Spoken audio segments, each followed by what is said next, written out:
Hello friends, मैं Vishal Singh BCom e learning में आपका स्वागत है। आज हम आपको principle of the business management के next chapters Henri Fayol the scientific principle of the management. Henri Fayol's France के रहने वाले थे। इन्होंने the father of the principle of management की बुक लिखी। Administration of the management books कहते हैं। हेनरी फेयोल का जन्म 1841 डेथ 1925 में हुई। इन्होंने अपनी फर्स्ट पुस्तक general and administration management, principle and element of management, how manage should be accomplish this managerial duty, primary focus, function and administration, more request workman the tailors and work motivated by more than more prescribe the positions. Henri Fayol ने scientific father of the principle of the management administration management born 1841 France के Constantinople में हुआ। 1860 में एक engineering से graduation की।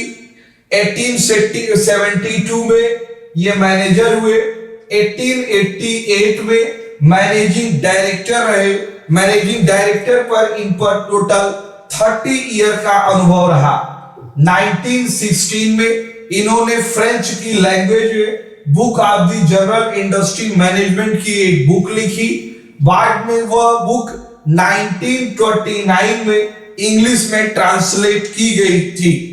Next आपके लिए concept of the management activity common to all human undertaking where in the home business of the government आप टोटल बिजनेस को किस प्रकार से गवर्नेट करते हैं।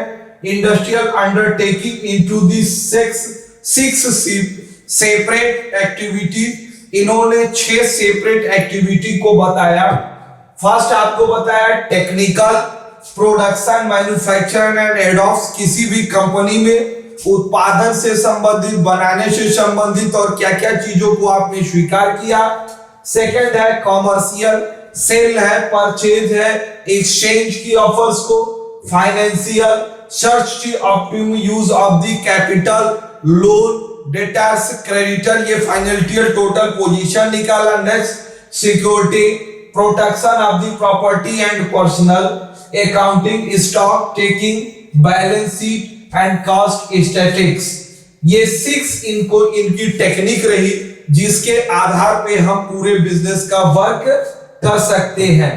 नेक्स्ट इन्होंने बताया था managerial, planning, organisation, commanding, coordination in the controlling. ये मैनेजरियल सिस्टम था कि बिजनेस का प्लान कैसा होगा जिस पर हम फोकस करेंगे। ऑर्गेनाइजेशन, व्यावसायिक संगठन कैसी होगी।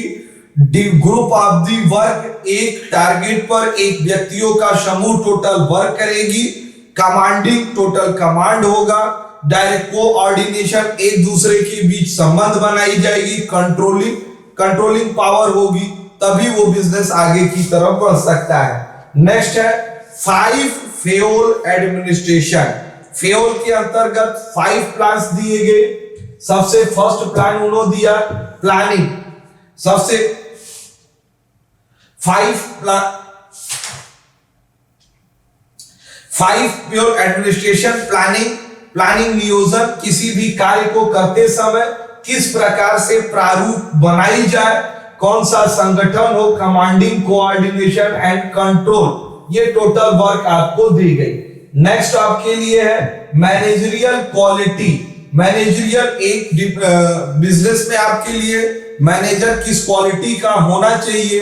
फर्स्ट उस क्वालिटी में ये बताया गया आपके लिए फिजिकल वह टोटल हेल्थी होना चाहिए, स्वस्थ होना चाहिए, बीमार व्यक्ति मैनेजर नहीं होना चाहिए, ड्यूटी पर अपडेट होना चाहिए। नेक्स्ट मेंटल वर्क उसका स्ट्रांग हो, साउंड हो, वो बिजनेस में निर्णय लेने की क्षमता हो और वर्क करने की कैपेसिटी है। मोरल, एक दूसरे के प्रति इफेक्ट रखता हो। एनर्जी हो, उसके अंतर्गत कमजोर और रिस्पॉन्सिबिलिटी लेता हो और अथॉरिटी का यूज करता हो। नेक्स्ट है एजुकेशन। एजुकेशन का बड़ा डेवलप्ड हो गया। आज की डेट में इस मैनेजरियल कोर्स के लिए हम एमबीए करते हैं, मैनेजरियल कोर्स बैचलर में हम बीबीए जैसे कोर्स करते हैं। टेक्निकल वो इंजीनियर हो सकता है, अकाउंटिंग सेक्टर में वो सीए होता है, कास्ट वर्कर में वो आईसीडब्ल्यूए हो सकता है, लॉ सेक्टर में वो सीएस हो सकता है, नहीं तो लीगल एडवाइजर लॉ सेक्टर के अंतर्गत आ सकती है। एक्सपीरियंस, कार्य का अनुभव होना चाहिए कि वह कार्य करते समय उन सब चीजों की कंडीशन को बता सके। नेक्स्ट ऑफ देखिएगा, general principle of the management. General principle of the management, 14 principal of the management in the Fayol. Fayol के साइंटिफिक मैनेजमेंट में 14 प्रिंसिपल दिए गए थे, जिस 14 प्रिंसिपल के अंतर्गत वो एडमिनिस्ट्रेशन एंड मैनेजमेंट का वर्क करते हैं। फर्स्ट आपको वर्क किया गया division of the work. Division of the work, किसी भी फैक्ट्री में कार्यों का विभाजन होना चाहिए। अगर कार्यों का विभाजन जान लीजिए, एक कंपनी है, एक डिवीजन ऑफ द वर्क यहाँ पर है, इन सभी व्यक्तियों को कार्य का अलग अलग डिवीजन होगा। यहाँ पर देखिए ये एक टीम वर्क काम करती है, एक टीम वर्क। अगर एक कंपनी में प्रोडक्शन वर्क हो रहे थे तो कास्ट वर्किंग एक अलग डिपार्टमेंट के रूप में डिवीजन होगा। अकाउंट का वर्क करने के लिए अलग डिपार्टमेंट होगा, स्टॉक को देखने के लिए अलग डिपार्टमेंट होगा, आपके टोटल बिजनेस के लिए अलग अलग डिपार्टमेंट सिस्टम द्वारा उस बिजनेस को हम कंट्रोल कर सकते हैं। डिवीजन वर्क लेबर एक्सपीरियंस, उनके अनुभव के आधार पे increase in the production. Principle technical managerial development in the supports. Next है अथॉरिटी एंड रिस्पॉन्सिबिलिटी। रिस्पॉन्सिबिलिटी क्या होनी चाहिए कि जिस भी व्यक्ति को आप कोई भी वर्क दे उसके साथ उसे पावर दे, पावर के साथ उसकी जिम्मेदारी तय होना चाहिए, जिससे आप व्यक्ति कह सकते हैं कि वह व्यक्ति समय से कार्य को पूरा करता है कि नहीं। तो आप किसी भी अथॉरिटी रखते समय, जैसे एक व्यक्ति को अगर पावर दीजिए तो आप उससे पूछने का अधिकार रख सकते हैं। जैसे आपने यहाँ फर्स्ट पर्सन है, इस पर्सन को आपने अथॉरिटी रख दिया, लीडिंग करता है, तो इसकी रिस्पॉन्सिबिलिटी और जिम्मेदारी बनती है, उस पर यह जवाब देना होगा। Combination official authority, official position and personal authority. Next है डिसिप्लिन, हमेशा अनुशासन में होना चाहिए। अनुशासन में होने का व्यक्ति का मतलब है एक व्यक्ति वन ऑर्डर वन सिस्टम, एक सिस्टमैटिक मैनर होना चाहिए, सभी व्यक्तियों को उसी के अंतर्गत काम हो। Best leader in the management in the best discipline. Best leader he best discipline का परिणाम हो सकती है। Labour in the better relationship development of the business declare that discipline require good supervision at all level clear of the agreement। एक निश्चित नियम rule के अनुसार डिसिप्लिन का टोटल वर्क होना चाहिए। Unity of the commands, unity of the command, जवाबदेही आपके लिए आदेश की एकता। कुछ ही आदेश, किसी एक व्यक्ति का एक ऑर्डर वो सिंगल होना चाहिए। एक ही कार्य के लिए डबल व्यक्ति अगर ऑर्डर करेंगे तो एम्प्लॉई ये कंफ्यूजन में रहेगा कि हम आपका माने या उनका माने। तो हमेशा आदेश की एकता, ये यूनिटी ऑफ वर्क एक व्यक्ति के द्वारा होनी चाहिए। यूनिटी ऑफ द डायरेक्शन, निर्देश की एकता, ये हमेशा सीरियल नंबर एक सिस्टमैटिक है। Equal work direction, one plan, one manager, one target of the direction. एक प्लान होना चाहिए, एक व्यक्ति होना चाहिए और एक ही व्यक्ति के डायरेक्शन पर होनी चाहिए। Subordinate of the individual interest, subordinate individual interest to generate interest. व्यक्तिगत हितों के लिए कोई भी कार्य समर्पित नहीं होना चाहिए, सभी को कंपनी के वर्क के लिए होना चाहिए। कोई भी यहाँ पर स्टाफ जो भी होता है वह पर्सनल डेवलपमेंट का वर्क ना हो करके वह बिजनेस का ग्रुप ऑफ वर्क वह आपके व्यवसाय से संबंधित होनी चाहिए जिस पर वो काम करती है। Remuneration of the personal, payment method of the fair, सभी एक सिस्टम पे कार्य करने वाले, यदि एक बिजनेस में ए बी सी डी एक ही लेवल पे काम कर रहे हैं तो इनको दिए जाने वाले रिम्यूनरेशन में कोई अंतर नहीं होना चाहिए।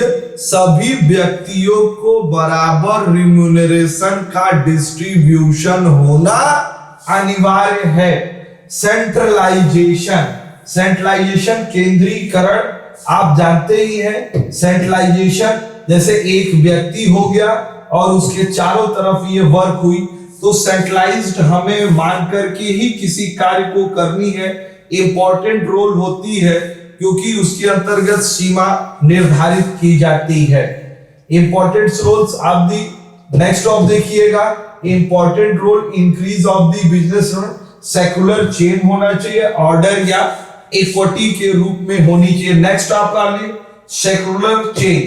सेक्युलर चेन आपके लिए हेनरी फ्योल, सेक्युलर चेन आपका ये सिस्टम ऐसे बना, हमेशा ऑर्डर टॉप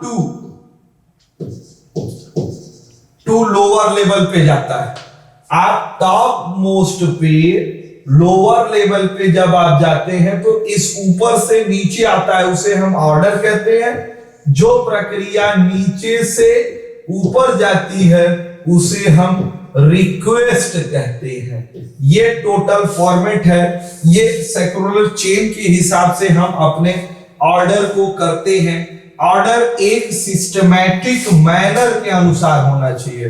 वो फॉर्मल होगा, इनफॉर्मल कम्युनिकेशन स्किल डेवलपमेंट आज जानते ही हैं। आज सोशल मीडिया भी एक ऑर्डर का प्रमाण पत्र हो चुका है। जिस प्रकार से व्हाट्सएप, फेसबुक, मेल, ट्विटर के अंतर्गत आप कोई वर्क करते हैं। इक्विटी, क्षमता का सिद्धांत, सभी कर्मचारियों के बीच समानता होनी चाहिए। काइंडली इक्विटी, मैत्रीपूर्ण व्यवहार हो और एक दूसरे से मिलजुल करके फर्म की डेवलपमेंट के लिए वर्क की जानी चाहिए। स्टेबिलिटी, अस्थायित्व, कर्मचारियों का जो भी अपॉइंटमेंट किया जाएगा वो अस्थायित्व होनी चाहिए। उन्हें पीएफ है, पेंशन है, सीएफ, उन्हें ये न लगे कि आज मुझसे वर्क किया जा रहा है, आज कंपनी चल रही है, कल यहाँ हमें नौकरी यहाँ मेरी पक्की नहीं। तो हमेशा जब भी कोई भी व्यक्ति संशय में रहेगा कि हमें यहाँ अस्थायी नहीं है तो वह पूरे मन से, पूरी व्यवस्था से आपकी फैक्ट्री के लिए वह वर्क नहीं करेगा। तो इसके लिए स्टेबिलिटी होना अनिवार्य है। इंसेंटिव होना चाहिए। इंसेंटिव का मतलब हमेशा ही इन एम्प्लॉइयों को इसके अंतर्गत प्रमोट ऑफ द बिजनेस, हमेशा बिजनेस के लिए उनको प्रमोट करना चाहिए जिससे वो बिजनेस कर सकते। Spirit of the de corps, एकता की भावना, सभी लोग मिल करके डिवाइड ऑफ द रूल्स के अनुसार कंपनी के लिए टोटल वर्क करनी चाहिए। आज आपने पूरा video principal of the business management Henry Fayol का देखे, इसके लिए मैं आपको धन्यवाद कहता हूं। आप अपने इस चैनल को लाइक, सब्सक्राइब एंड शेयर करिए कि ज्यादा से ज्यादा लोग इसके विषय में, प्रिंसिपल ऑफ बिजनेस मैनेजमेंट के विषय में जानकारी प्राप्त कर सके। Thank you.